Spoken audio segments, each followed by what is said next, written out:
Olá! Hoje é 15 de novembro de 2025. Para muita gente é só mais um feriado no calendário, né? Exato, um dia de folga. Mas essa data marca o nascimento da República no Brasil.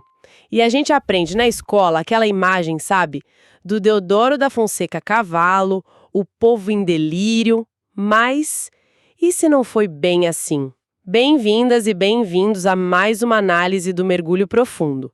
Nós somos um canal do jornal Alfredo Wagner Online e hoje a gente tem em mãos um material, olha, fascinante, que usa os jornais da própria época, de 1889, para meio que desmontar essa imagem heróica. E a grande questão, né? A grande questão que essas fontes colocam é: a República foi proclamada ou ela foi, na verdade, imposta ao país? E o que é poderoso nesse material é justamente isso, é mergulhar nas fontes primárias. A gente está falando, por exemplo, do jornal católico O Apóstolo. Certo. E quando você lê o que se escrevia naquelas horas, você percebe um abismo entre a versão oficial e a realidade.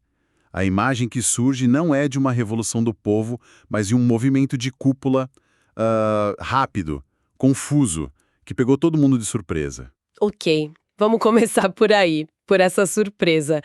Porque o artigo que a gente analisou, ele pinta um quadro da madrugada de 15 de novembro, no Rio de Janeiro, que era a capital do Império, e o que mais choca é a normalidade. Total. A cidade estava simplesmente acordando para mais um dia comum. Exatamente. O comércio abrindo as portas, os bondes, sabe, começando a circular, as pessoas indo para o trabalho. Não tinha barricada, não tinha agitação. Nada. O povo não estava na rua clamando por um novo regime.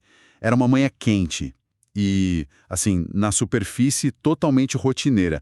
As manchetes dos jornais daquele dia não falavam de revolução iminente. Então, onde é que estava a crise? Se não estava nas ruas com o povo, ela estava acontecendo a portas fechadas. Precisamente. O artigo deixa muito claro que a tensão era aguda, mas restrita a um círculo, assim, muito pequeno de poder. Era uma crise entre os militares e o governo civil.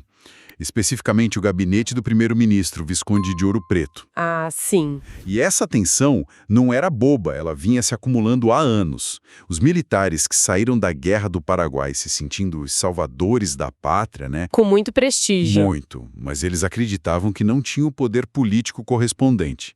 E ainda por cima, muitos oficiais jovens estavam super influenciados por ideias positivistas, que pregavam uma república mais autoritária, guiada pela ordem e progresso. Ou seja, era uma briga para ver quem mandava no país, os políticos ou os militares, e o povo não entrava nessa equação? Nenhuma. Para o cidadão comum, era uma briga de elite, sabe? Longe dos problemas do dia a dia. O que nos leva à pergunta: se a cidade vivia um dia normal, como essa calmaria virou o fim de um império de quase 70 anos em poucas horas? É aí que a narrativa do artigo acelera e fica, assim, eletrizante. Ele descreve que entre 5 e 8 da manhã, a tal revolução aconteceu de um jeito quase cirúrgico e silencioso. Isso. As tropas saíram dos quartéis e, sem alarde nenhum, cercaram os prédios do governo, os ministérios. Não foi uma marcha, foi uma ocupação. E é uma ocupação que mostrou a que vinha. O material destaca um evento que, embora pequeno, é muito simbólico e violento. A resistência do Barão de Ladário. Ministro da Marinha, né? Exato, ministro da Marinha do Império, um homem leal a Dom Pedro II. E ao se recusar a entregar o ministério, ele foi alvejado. Nossa! Foi o único sangue derramado naquele dia, mas foi um recado claríssimo. A lealdade ao imperador seria respondida com força, não era uma simples troca de gabinete. Ok, então o exército toma o poder, mas eu me pergunto, com base no que a gente leu, o Deodoro da Fonseca, que era o líder do movimento, ele queria mesmo a república desde o começo?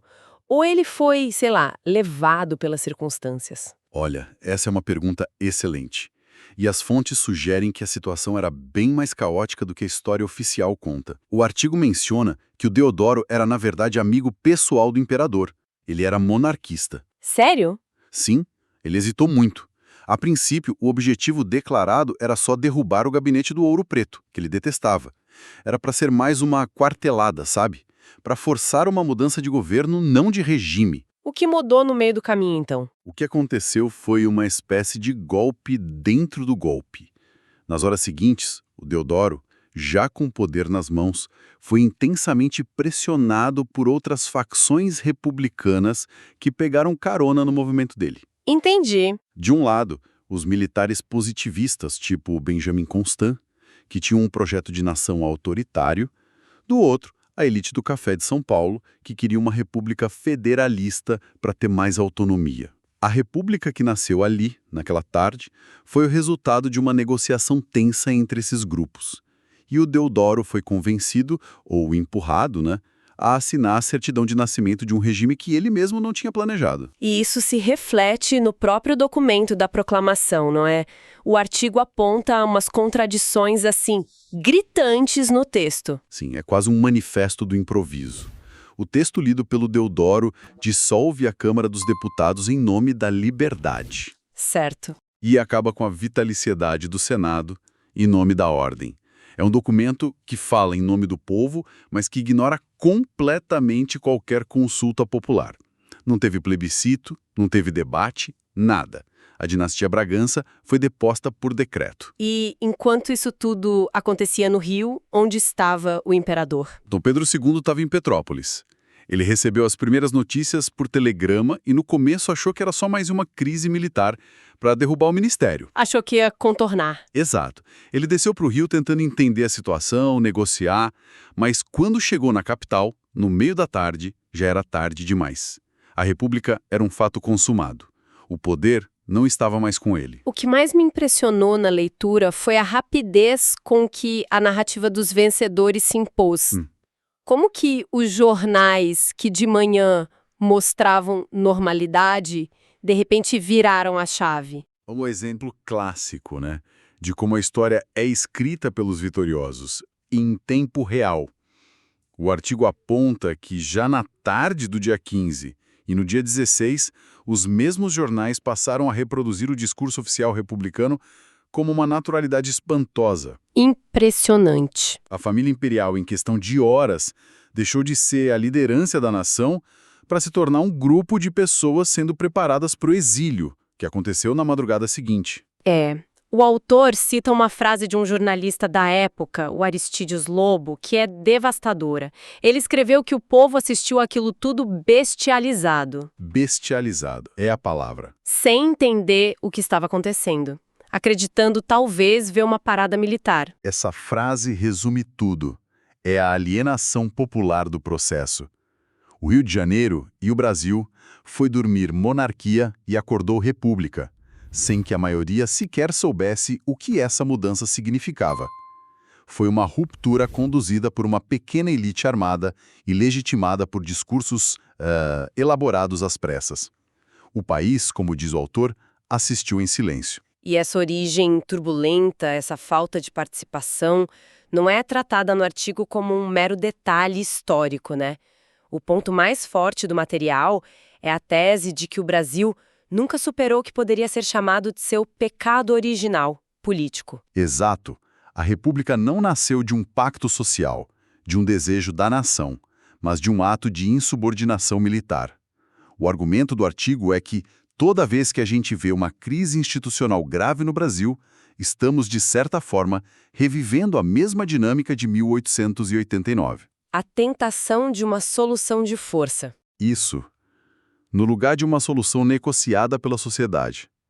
Aquele dia teria inaugurado um ciclo vicioso. E o artigo lista as consequências, que formam um padrão ao longo de mais de um século. E não é uma lista pequena. Longe disso.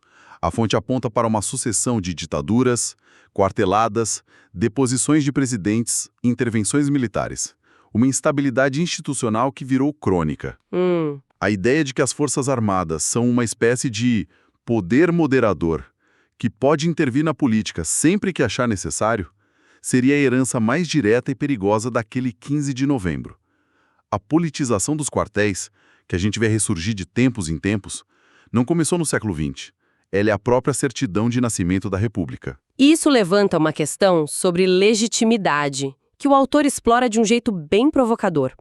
Ele compara a estabilidade do império com a instabilidade republicana. Sim, É um ponto polêmico, mas que vale a reflexão.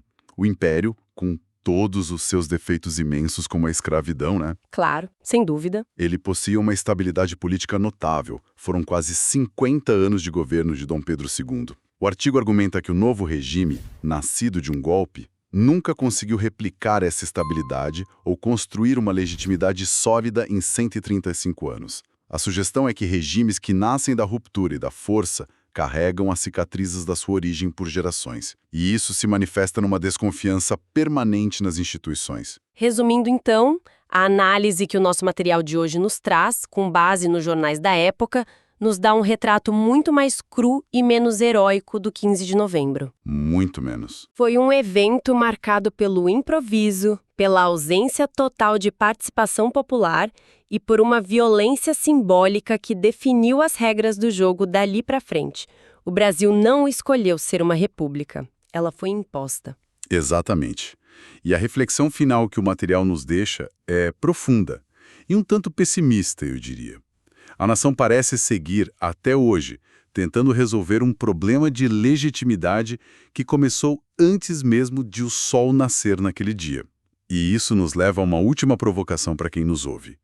Se as fundações de uma estrutura são construídas de forma instável, apressada e sem um projeto sólido, será que as rachaduras que aparecem com o tempo podem um dia ser consertadas de verdade, só com reformas superficiais? Uma pergunta que ecoa até hoje.